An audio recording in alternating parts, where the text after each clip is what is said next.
بسم الله الرحمن الرحيم إذا الشمس كورت وإذا النجوم انكدرت وإذا الجبال سيرت وإذا العشار عطلت وإذا الوحوش حشرت وإذا البحار سجرت وإذا النفوس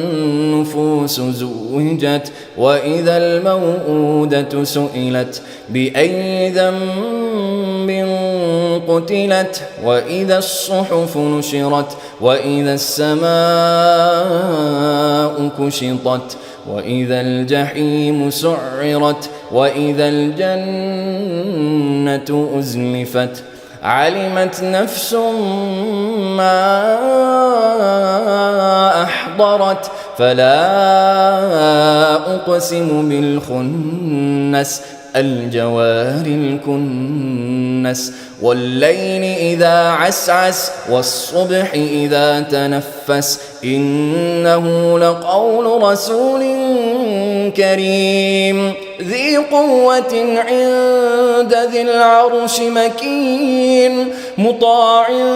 ثم أمين وما صاحبكم بمجنون ولقد رآه بالأفق المبين وما هو على الغيب بضنين وما هو بقول شيطان رجيم فأين تذهبون إن هو إلا ذكر للعالمين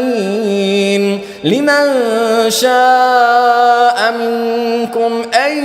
يستقيم وما تشاءون إلا أن يشاء الله رب العالمین۔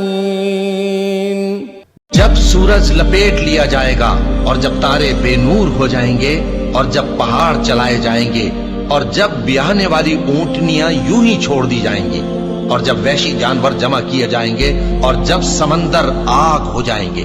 اور جب روحیں جسموں سے ملا دی جائیں گی اور جب اس بچی سے جو زندہ دفنا دی گئی ہو پوچھا جائے گا کہ وہ کس گناہ کے سبب قتل کر دی گئی اور جب اعمال کے دفتر کھولے جائیں گے اور جب آسمان کی کھال کھینچ لی جائے گی اور جب دوزخ کی آگ بھڑکائی جائے گی اور جب بہشت قریب لائی جائے گی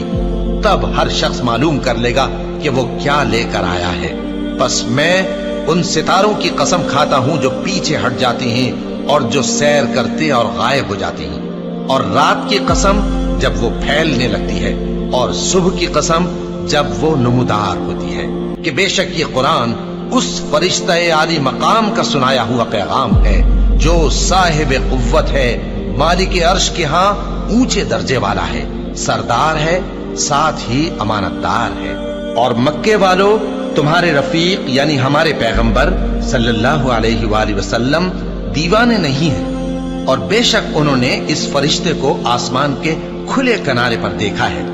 اور وہ غیب کی باتوں کے ظاہر کرنے میں بخیل نہیں، اور یہ کسی شیطان مردود کا کلام نہیں ہے۔ پھر تم لوگ کدھر جا رہے ہو؟ یہ قرآن تو تمام جہانوں کے لیے نصیحت ہے، یعنی اس کے لیے جو تم میں سے سیدھی راہ چلنا چاہے، اور تم لوگ کچھ بھی نہیں چاہ سکتے مگر وہی جو اللہ رب العالمین چاہے۔